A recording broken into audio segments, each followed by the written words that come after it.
ஹாய்ங்க, வணக்கம். இன்றைக்கி நம்ம வீட்டுக்கு புது வரவாக ஒரு 5-6 செடிகள் வந்திருக்கு. என்னென்ன செடின்னு பார்க்கலாம். இந்த செடி பார்த்திங்கன்னா பிரிஞ்சி இலை செடி.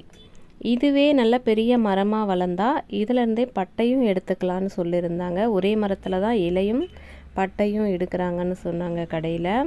எந்தளவுக்கு உண்மைன்னு தெரியல எனக்கு. ட்ரை பண்ணி பார்க்கலான்னு இந்த செடி வாங்கிட்டு வந்திருக்கேன். நல்லா பெரிய செடியாக இருக்குது. நல்லா ஒரு 2.5 அடி 3 அடி கிட்ட இருக்குது. நல்லா ஹெல்த்தி பிளான்ட்டாகவும் இருந்தது.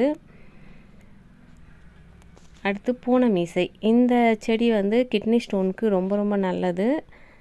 இந்த பூனை மீசை செடியும் ஒன்று வாங்கிட்டு வந்திருந்தேன்.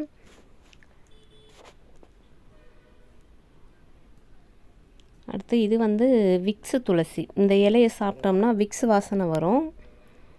மென்தால் அப்படின்னு சொல்லுவாங்க. இந்த இலையை நம்ம ஒன்று பறித்து சாப்பிடும்போது நம்ம வாய் பார்த்திங்கன்னா நல்ல மணமாக வாசனையாக இருக்கும். இது வந்து கேசவர்தினி. தலைக்கு நம்ம எண்ணெய் காய்ச்சும் போது அதில் போட்டு காய்ச்சலான்னு அது ஒன்று. இது நந்தியாவட்டை அடுக்கு. இது வந்து விலாங்கான்னு சொல்லுவோம்ல, விநாயகர் சதுர்த்திக்கு வச்சு படைப்போம், அந்த விலாங்காய் இது தான். இது ரோட்டில் வச்சு விடலான்னு சொல்லிவிட்டு அது ஒன்று வாங்கிட்டு வந்திருந்தேன். இந்த செடியெல்லாம் எப்படி இருக்குன்னு கமெண்ட் பண்ணுங்கள். தேங்க்யூ.